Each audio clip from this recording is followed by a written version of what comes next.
Chers habitants de la commune de Remire-Montjoly, mesdames, messieurs les médias, chers amis, je salue aussi ma famille qui est là, qui me soutient et qui m'a toujours soutenu. Je voudrais tout d'abord vous remercier chaleureusement, toutes et tous, pour votre présence ici, à l'occasion de cette première réunion publique qui fait suite à ma déclaration de candidature pour les prochaines élections municipales.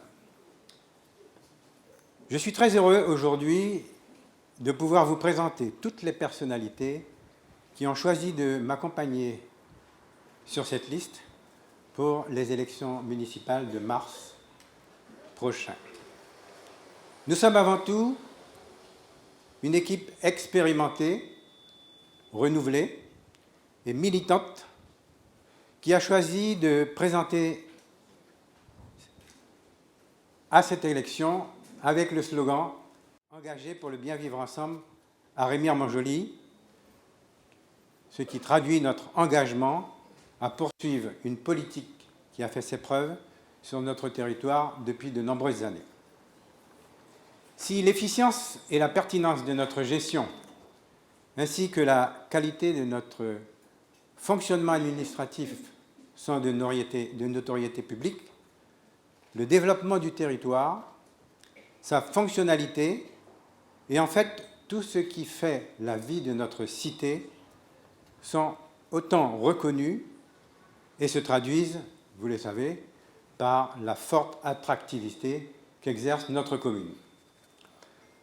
Notre objectif premier est de devoir conserver, voire consolider nos acquis dans l'exercice de toutes nos compétences afin de les exercer dans une conjoncture de plus en plus contraignante qui ne laisse pas de place à l'improvisation.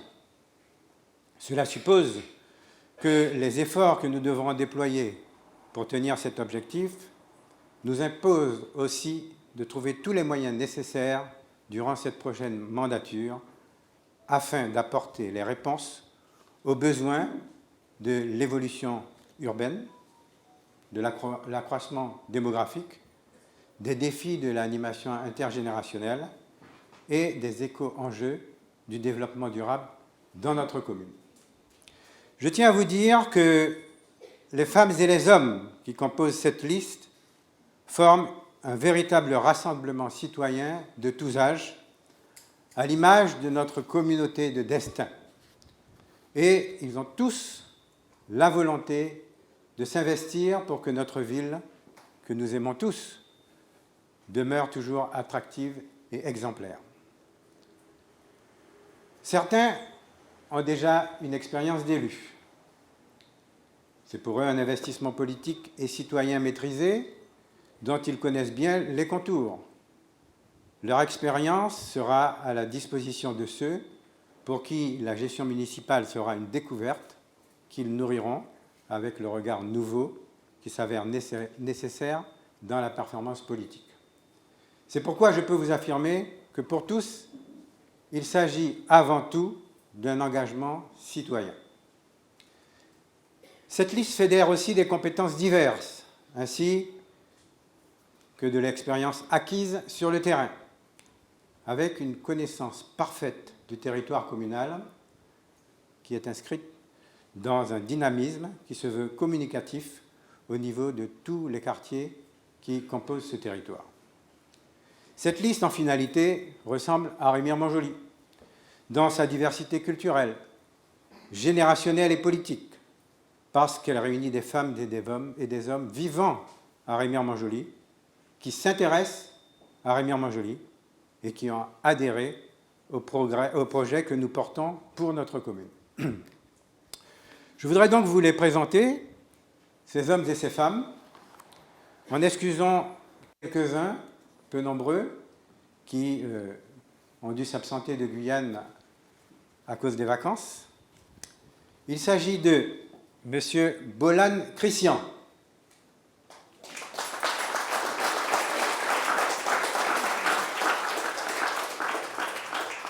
Madame Berthelot Paul,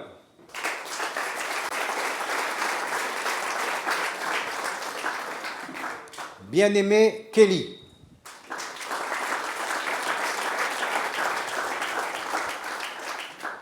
Blancado Jean-Claude qui s'excuse puisqu'il a dû prendre l'avion ce soir. Briquet Laurent.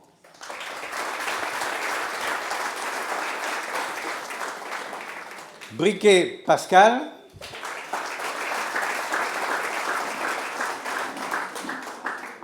Casseus Franz.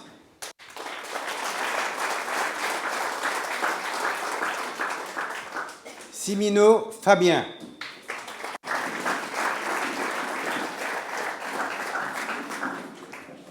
Dacien Gémina.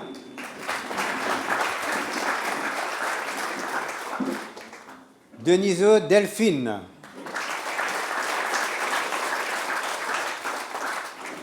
Elfort Solène.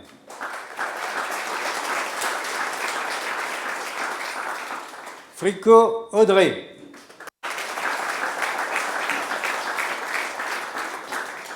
Gérard Patricia. Arjo Paviro Christine.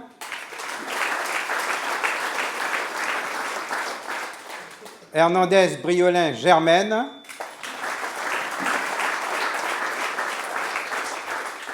Obingwang Alex. Jair Claude Jonathan.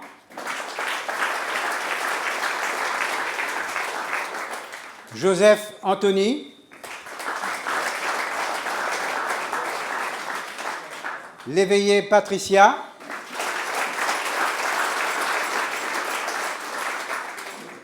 Lienafa Joby.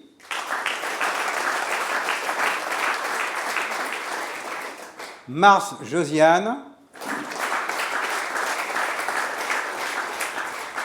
Marsan Sarah.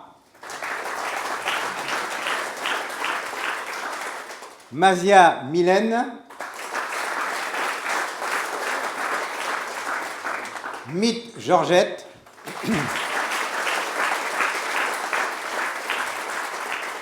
Nestar Florent. Ouassara Annie. Pierre Michel.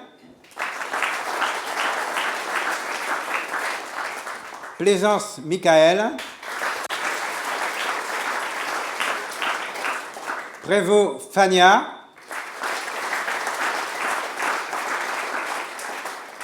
Rabord Raphaël.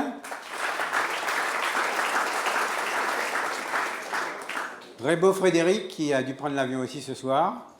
Saïd Marlène. Saïd Jérémy Sandra. Sorps Rodolphe.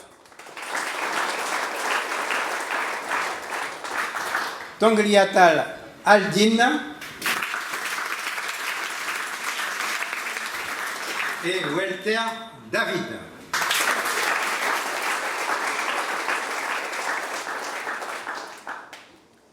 Alors, mesdames et messieurs, chers amis, je peux vous affirmer toute ma fierté à conduire cette liste, car elle porte en elle les valeurs humaines qui sont les miennes, avec comme objectif principal continuer à servir les habitants de Remire-Montjoly dans le respect de l'intérêt général. Avec les élus de la majorité sortante, nous avons pu atteindre, malgré une conjoncture difficile, nos principaux objectifs durant ces 6 ans, en répondant aux exigences et aux attentes de notre population.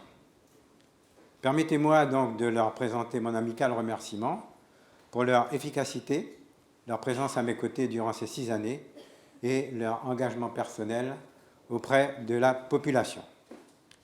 Nous avons réalisé de façon cohérente le développement de Remire-Montjoly, comme le prouve notre bilan que je vais vous présenter tout à l'heure.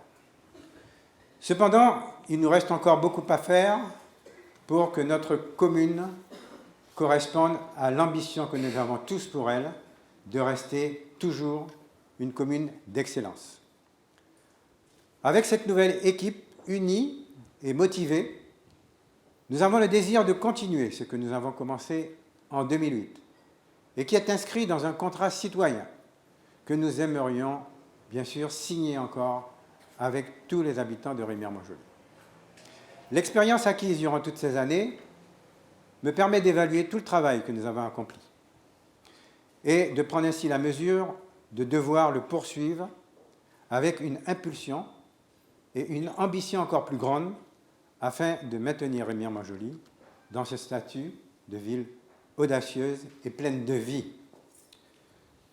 Tout d'abord, comme nous nous étions engagés, contrairement à ce qui se dit, nous avons réussi à contenir le niveau de la part communale des impôts locaux, qui est resté raisonnable malgré les recommandations qui nous ont été faites.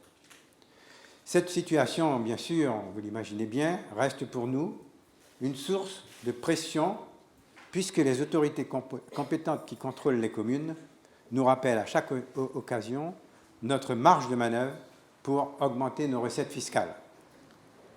Mais je tiens à signaler et à le répéter haut et fort que ces taux votés par le conseil municipal de Remire-Montjoly sont jusqu'à maintenant les taux les plus bas de toute la Guyane. Je vous invite à le vérifier sur le site internet. Et vous verrez aussi, chers habitants de Remire-Montjoly, que l'effort fiscal qui est demandé à l'administré est de 385 € par habitant, soit 32 € par mois.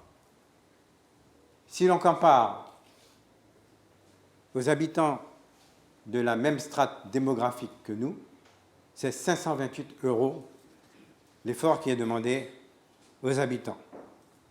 D'autre part, notre taux d'endettement est de 13% de nos recettes de fonctionnement, ce qui représente là encore un taux d'endettement pour chaque habitant de 150 €, alors qu'il est de 1100 € pour les communes de notre strate. Je vous demande vraiment de le faire savoir et de véhiculer cette idée. Aussi, bien sûr, nous avons dû augmenter la taxe d'habitation en 2016. Je me suis expliqué sur cela, car, comme je l'ai signalé, Remire-Montjoly avait une taxe d'habitation qui était particulièrement basse. Et suite à la réforme fiscale qui a été opérée par le gouvernement de l'époque en 2012, nous sommes devenus une des 2 rares communes en Guyane à subir un prélèvement à la source sur sa fiscalité dans le cadre de la solidarité de ce que l'on appelle le FNGIR, qui est le Fonds national de garantie ISO ressources. Ça veut dire que nous versons 2,1 millions, nous ne versons même pas, on nous prélève 2,1 millions sur notre produit fiscal pour le reverser à des communes qui ont des difficultés. C'est 2,1 millions qui sont prélevés chaque année sur notre produit fiscal. Évidemment, ça nous a imposé d'avoir une augmentation de nos recettes fiscales en 2016 pour équilibrer les comptes à cette époque. Sinon, la commune de Remire-Montjoly aurait été en déficit budgétaire chronique et sous le coup d'une mise sous tutelle dont le premier acte aurait été, vous imaginez bien, une augmentation imposée de la fiscalité locale qui aurait été plus importante que celle que nous avons décidée. Je dois dire en fait que bien nous a pris d'augmenter cette taxe d'habitation, puisque personne ne pouvait prévoir qu'un président allait être élu et qu'il allait promettre l'exonération de la taxe d'habitation. Eh bien, ce qui nous permet, vous l'avez compris, de prévoir le bénéfice d'une recette plus conséquente si la compensation se fait comme elle a été annoncée par le gouvernement.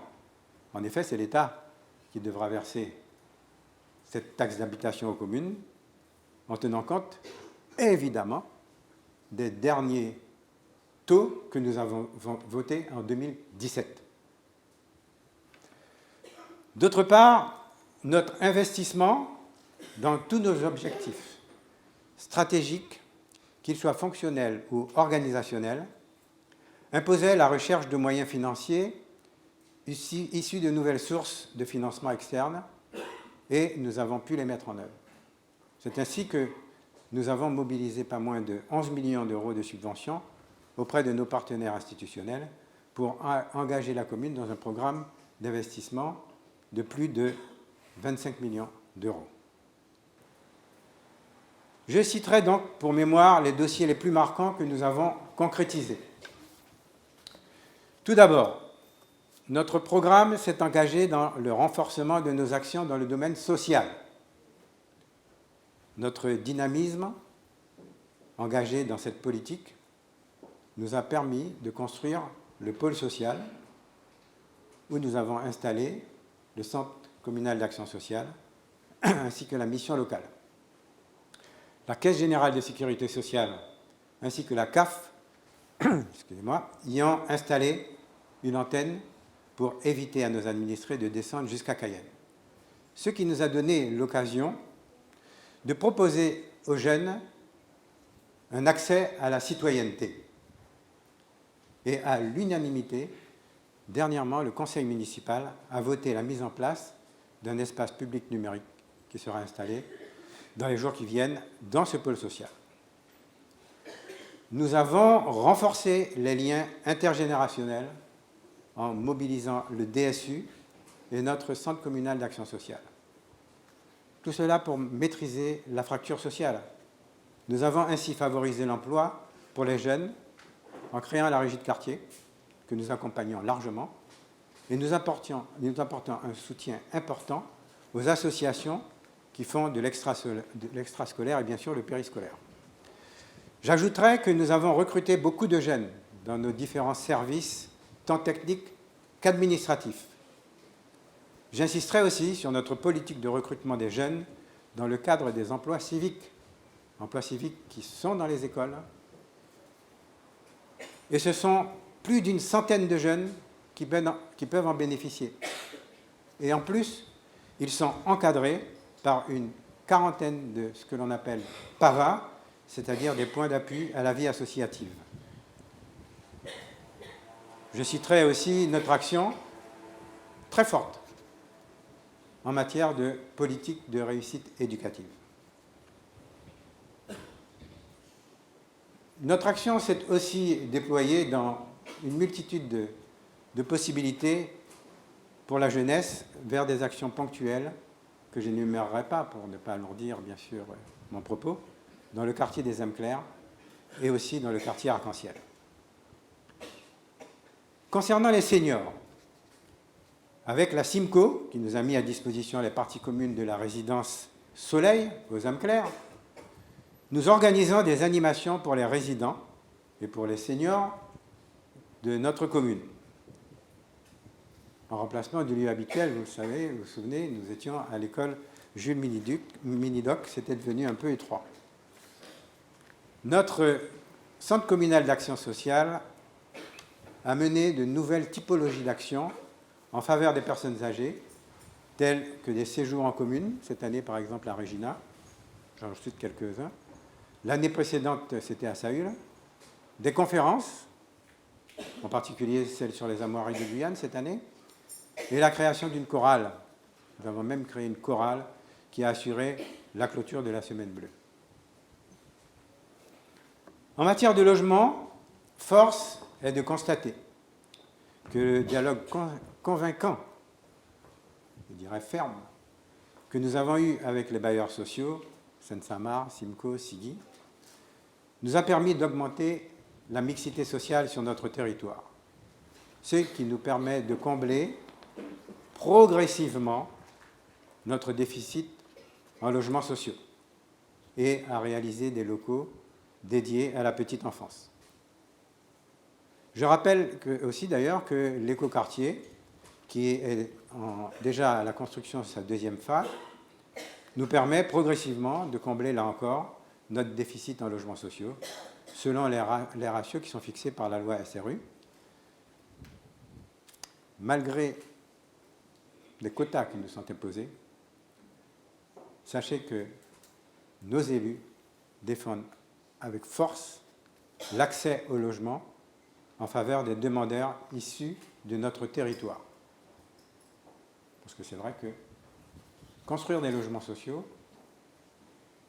c'est aussi favoriser, à la place de nos jeunes qui cherchent des logements ici, favoriser la venue de personnes extérieures. Parce que l'État, dans le cadre de la loi DALO, le droit au logement, décide de mettre des personnes que nous n'avons pas choisies dans ces logements, alors que nous avons une multitude de familles qui attendent pour être logées. La valorisation de notre patrimoine touristique et culturel est en plein développement, lui aussi. Et aujourd'hui, les administrés peuvent se promener sur de nombreux sites qui ont été valorisés. Ils peuvent aussi s'y rendre en petit train, je vous signale, pour profiter de notre exceptionnelle richesse patrimoniale. Et même si la compétence tourisme a été dévolue à la CACL, nous restons impliqués en demeurant un acteur vigilant dans ce domaine. Notre direction des affaires culturelles abrite le point information tourisme, le PIT, que nous avons inauguré en décembre 2014.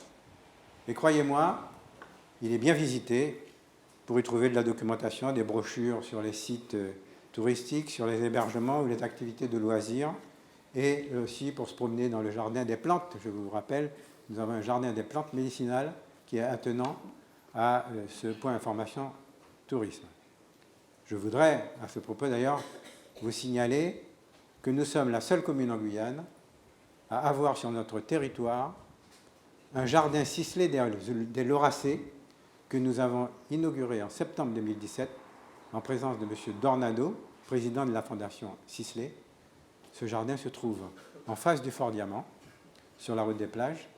C'est un projet qui avait été mené avec le Conservatoire du Littoral et le CIRAD et qui permettra à tout un chacun de pouvoir découvrir les plantes rares de Guyane comme le bois de rose, l'indigo, enfin, etc. Je vous propose d'y aller, vous verrez, c'est très intéressant. Le pôle culturel Joseph Otagnou, qui est quant à lui opérationnel depuis 2018, est pratiquement saturé par les demandes d'occupation. Il accueille l'école de musique et de danse depuis octobre 2019.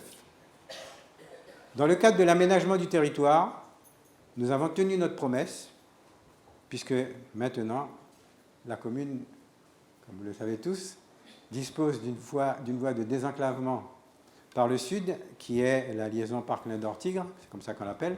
En fait, c'est le boulevard Eugène Bassière. Sur le plan sportif, nous avons terminé notre programme d'équipement qui était prévu dans le cadre du dispositif de la base avancée. Et nous avons aussi terminé la construction des annexes du stade Dr Edmar Lama avec un terrain synthétique et un autre terrain engazonné pour la pratique du football et du rugby. Nous avons pratiquement achevé l'éclairage du terrain engazonné et nous sommes à la veille de la mise en service de la salle de musculation dans les locaux du stade.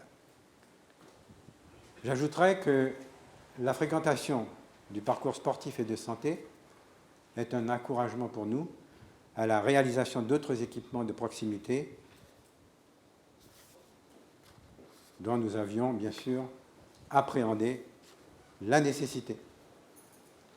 Nous avons construit aussi des infrastructures sportives que nous avons dénommées Émile Belloni dans le quartier Arc-en-Ciel. Quant à nos anciennes infrastructures, nous avons mis en place un programme de rénovation. Leur réhabilitation coûte très cher et les partenaires pour nous accompagner, bien sûr, vous l'imaginez bien, ne se bousculent pas au portillon. Mais depuis le début de cette mandature, nous avons quand même dépensé plus de 1 500 000 € pour la rénovation. En matière d'infrastructures scolaires, compte tenu de la politique d'accompagnement de l'État en la matière, nous avons été contraints durant toute cette mandature de réaliser, en investissement évidemment, puisque en fait, en fonctionnement, nous faisons fonctionner nos écoles très régulièrement, comme il faut, avec les crédits qu'il faut, mais en investissement, nous n'avons pu faire que des extensions dans les groupes scolaires qui existaient déjà, mais c'est quand même pas moins de 34 classes que nous avons créées dans ces groupes scolaires, ce qui représente, en fait, si on fait le calcul, 2 groupes scolaires pour un montant de 2,9 millions d'euros. Et nous avons procédé beaucoup de grosses réparations dans ces écoles pour plus de 2 millions d'euros.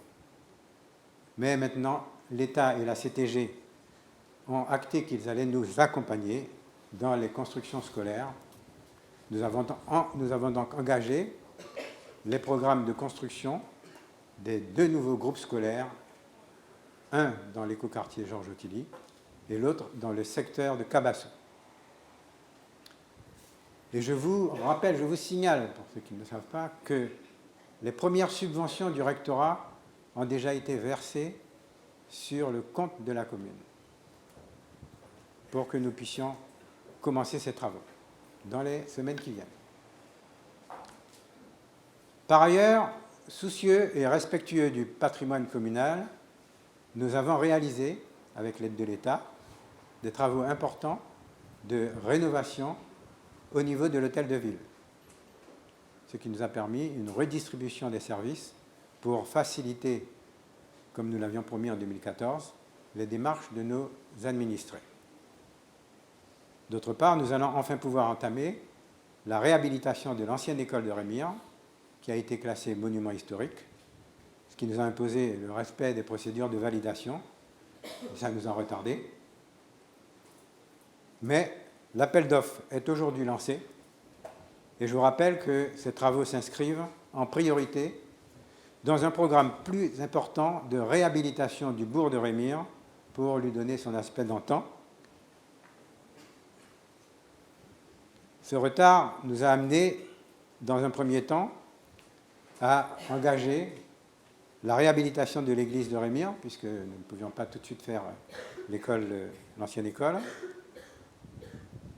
Et l'église de Rémire, c'est la seule église qui est un patrimoine communal. Suivront bien entendu la réhabilitation de l'ancienne mairie, qui accueille la bibliothèque et d'autres services de proximité, ainsi que la réaffectation des locaux du dispensaire qui doit être déplacé près du collège Rébert-Néron.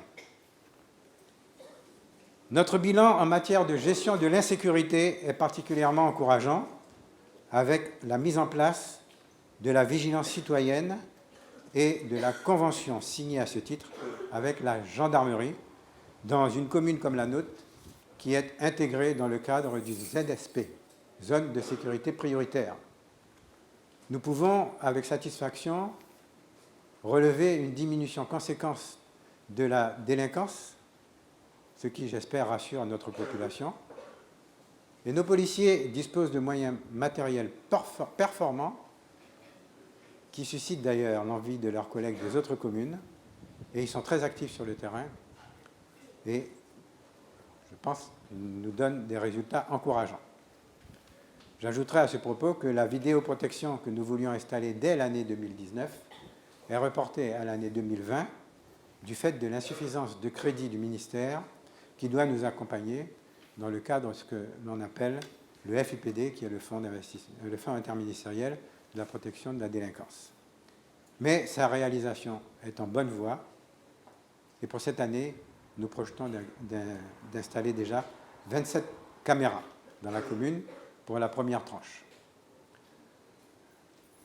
Concernant l'accueil de la petite enfance, notre objectif de 400 places n'est pas loin d'être atteint. En tout cas, c'est 9 structures d'accueil qui officient sur notre commune et la mise en place des 9 routes qui nous ont déjà contactés, je pense, vont nous permettre d'augmenter largement l'accueil de la petite enfance. Dans le cadre du développement économique, nous avons été très actifs afin de favoriser l'implantation de commerces de proximité sur tout le territoire de Rémire-Montjoly. Aujourd'hui, les habitants de notre commune peuvent pratiquement satisfaire leurs besoins sans devoir se déplacer sur les autres communes, sans affronter les contraintes de déplacement. Ils peuvent aussi consommer sur place dans les divers restaurants et n'ont plus de grands trajets à faire pour aller chez leurs commerçants. Je rappellerai que l'engagement de la commune pour le maintien de l'activité traditionnelle de la pêche artisanale sur notre territoire reste constant et que des initiatives sont en cours pour permettre l'implantation de quelques artisans dans le quartier de la pêche du Mahuri, en attendant la poursuite des démarches pour obtenir la réalisation d'un véritable port de pêche dans ce secteur par la CACL, qui là encore a récupéré la compétence. Notre plan de déploiement de la fibre optique s'est matérialisé par la signature d'une convention signée avec la société Orange. Ce n'est pas moins de 350 logements ou locaux professionnels qui sont ou seront raccordés avec l'objectif d'une couverture de l'ensemble du territoire en 2021 ou 2022. Notre engagement pour la suppression des zones blanches pour la téléphonie mobile sur notre territoire est toujours volontariste, puisque c'est une compétence partagée entre public et privé. Mais les procédures de médiation engagées nous donnent l'espoir d'aboutir prochainement à cette couverture de la totalité de notre territoire. J'évoquerai enfin la construction du cimetière dans le quartier Arc-en-Ciel, qui a fait l'objet d'un débat de proximité durant une période d'incertitude. Les choses se sont apaisées et c'est une seconde tranche de cet équipement qui est en cours pour répondre à nos besoins en la matière, en attendant le transfert de la compétence à la CACL pour un établissement intercommunal de cimetières paysagers. Nous avons aussi installé dans ce quartier, conformément à nos engagements initiaux, un square pour les jeunes enfants et des terrains de sport en attendant la construction de la maison de quartier qui est en cours de lancement. Alors, mesdames et messieurs, ce bilan n'est bien sûr pas l'inventaire exhaustif de toutes nos actions, mais il témoigne de l'engagement volontariste de la politique des actions que nous avons menée au service de la population. Je terminerai en précisant que sur le plan des travaux qui sont nécessaires pour le quotidien, nous avons multiplié par 4 le coût des interventions relatives à la gestion de l'espace public, ce qui a amélioré de manière sensible le quotidien de la population par la réduction des désordres qui en découlent. Nous avons augmenté et entretenu les canaux, entretenu les espaces publics et les abords des voies, entretenu l'éclairage public, nous avons élargi des voies privées, nous avons réparé et entretenu des voies communales et nous avons bien développé l'adressage et la signalisation. Il y a des progrès encore à faire, nous les ferons. Enfin, l'accompagnement des associations et le soutien de leur action au-delà de celles qui interviennent dans le cadre de l'aménagement scolaire, du rythme scolaire, a fait l'objet d'un effort très important par la commune durant notre mandature. Ce n'est pas moins de 3,6 millions d'euros qui ont été affectés au budget successif. Aujourd'hui, nous disposons d'une offre associative conséquente et d'une couverture en offre de services efficiente et complète qui est bien répartie sur le territoire communal. Je dois vous dire cependant qu'une partie de ces travaux ont dû être réalisés grâce à notre capacité retrouvée d'autofinancement résultant de nos recettes fiscales. Ce qui nous permet donc de souligner que même dans les moments difficiles, nous avons pu participer à l'effort de relance économique et ces travaux se sont portés surtout sur l'amélioration du quotidien des habitants de Remire-Montjoly. Alors bien sûr, mesdames et messieurs, il vous sera dit qu'il aurait été facile de mieux faire. Alors qu'il vous soit dit ce qu'il fallait faire de mieux par rapport à ce bilan opérationnel et fonctionnel. Je demande en tout cas, avec une gestion rigoureuse et saine telle que nous la présentons. Quoi qu'il en soit, vous constaterez en toute objectivité que notre bilan peut factuellement nous donner des éléments de satisfaction, même si la tâche reste encore importante et réclame un engagement et une mobilisation continue à la hauteur du développement d'un territoire en mutation urbaine et démographique constante. Cela répond sans ambiguïté à tous ceux qui veulent parler d'immobilisme dans notre action communale. En voulant occulter toutes les décisions du conseil municipal qui a soutenu les choix stratégiques que je leur proposais, choix stratégiques actuels et à venir, en les votant la plupart du temps à l'unanimité. Aussi, je peux comprendre que ceux qui étaient dans l'opposition et qui ont été des auditeurs ou des lecteurs attentifs de ces délibérations que nous avons prises en font aujourd'hui la principale source d'inspiration de leurs propositions de campagne. C'est normal. Mesdames et messieurs, chers amis, nous avons la lisibilité, en tout cas, sur ce que nous avons déjà commencé et sur ce que nous aurons à poursuivre. Nous souhaitons demeurer réalistes et ambitieux pour notre commune. Durant la campagne électorale, nous aurons à vous préciser l'ensemble de nos projets, tout en restant attentifs, comme à l'accoutumée, aux priorités de la population, car nous ne venons pas faire pour vous, mais nous venons faire avec vous. Encore plus qu'hier, je voudrais que nous aurons à cœur de consolider nos acquis, tout en préservant le bien vivre ensemble,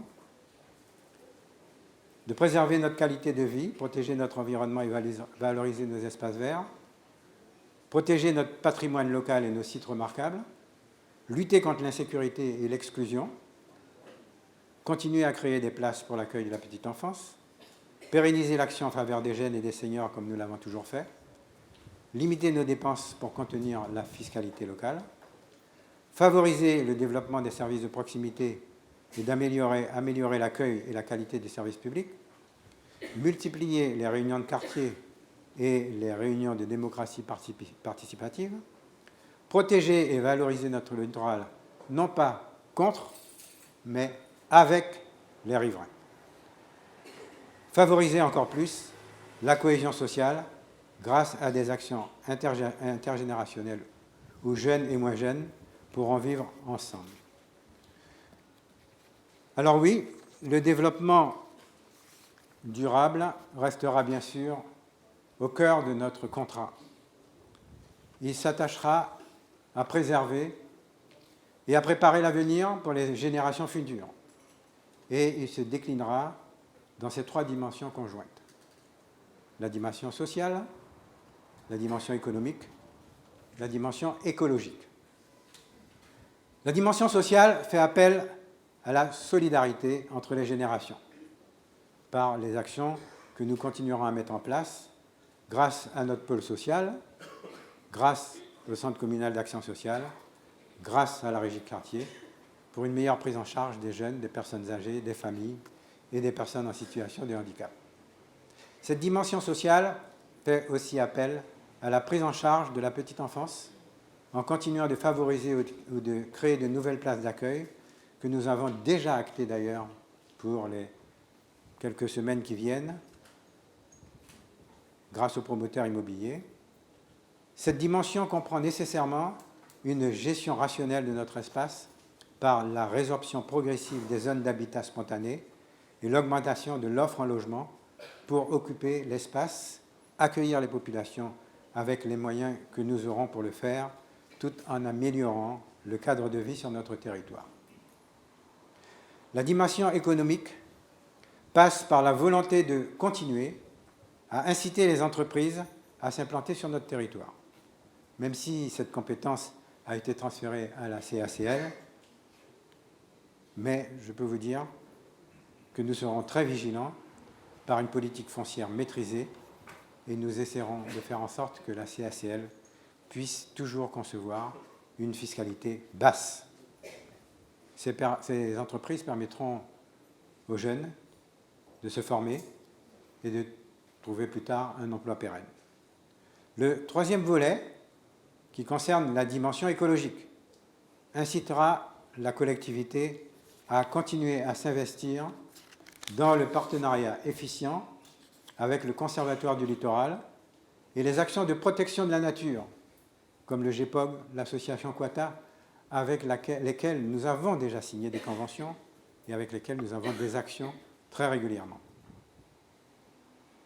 Aussi, dans la mobilisation institutionnelle contre la déforestation sauvage et la maîtrise des décharges sauvages. Dans la négociation que nous avons commencée avec l'État des PPR, ce sont les plans de prévention des risques.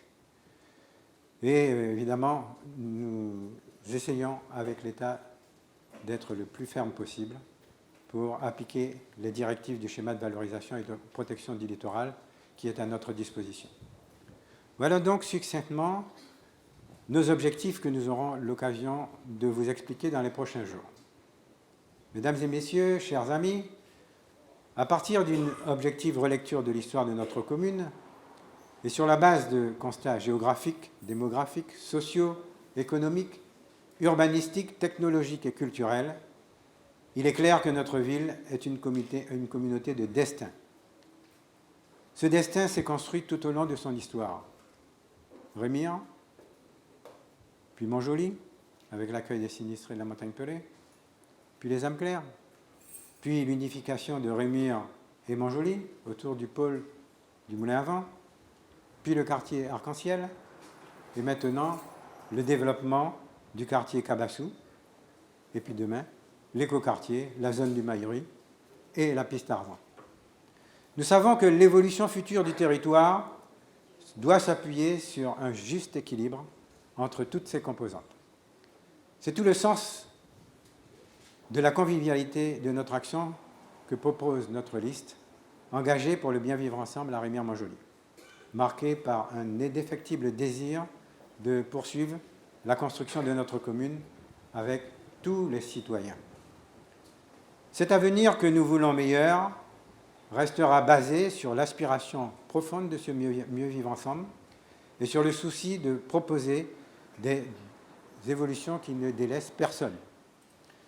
Je conduirai cette liste à mon éthique, sans aucune étiquette politique, car j'ai toujours considéré que les élections municipales ne doivent pas être une question d'appareil politique inscrit dans des objectifs partisans, mais plutôt un vrai lien ouvert entre une population et une équipe de personnes de bonne volonté.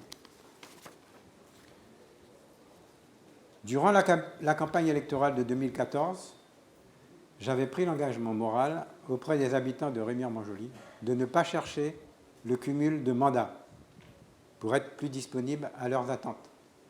Je m'y suis tenu parce que ce territoire méritait une attention et une mobilisation de tous les instants. J'en suis toujours convaincu et je m'y engage encore une fois devant vous avec la même conviction et la volonté renouvelée de conduire les affaires de notre commune avec la même rigueur et l'envie de réussir avec vous en impliquant les jeunes qui sont de plus en plus nombreux à Rémire-Montjoly. C'est pourquoi, mesdames et messieurs, je ne vais pas vous dire ce soir que je serai un maire à temps plein. Car être maire, pour moi, ce n'est pas un métier. J'aime mon métier. C'est occuper une fonction qui vous demande d'être disponible 24 heures sur 24 pour ses administrés. Être maire, c'est avoir le sens des responsabilités, le goût de la gestion publique, le sens de l'intérêt général et des bonnes relations avec son prochain, quel qu'il soit. C'est aussi faire des choses concrètes qui prennent en compte les besoins de la population, être disponible pour chacun et aimer rendre service pour sentir que l'on a une réelle action positive sur la vraie vie des gens. Je resterai donc un maire, toujours à l'écoute, disponible au service de tous les citoyens. Un maire centré sur son territoire, mais ouvert vers l'extérieur, établissant un dialogue permanent avec les principales institutions. Vous l'aurez donc compris, c'est un dialogue en toute transparence que je veux continuer à avoir avec les habitants de Rémire-Montjoly. Je veux vous assurer que tout en maintenant une gestion efficace, réaliste et pragmatique, que je poursuivrai toujours avec vous les actions initiées dans un esprit éco-citoyen afin de pérenniser une vie communale harmonieuse. Je conclurai mon propos en vous livrant cette pensée de Jean Jaurès. L'histoire enseigne aux hommes la difficulté des grandes tâches et la lenteur des accomplissements. Mais elle justifie l'invincible espoir. Je vous invite donc à inscrire cette pensée dans l'action de notre liste engagée pour le bien vivre ensemble à Remire-Montjoly. Je vous remercie.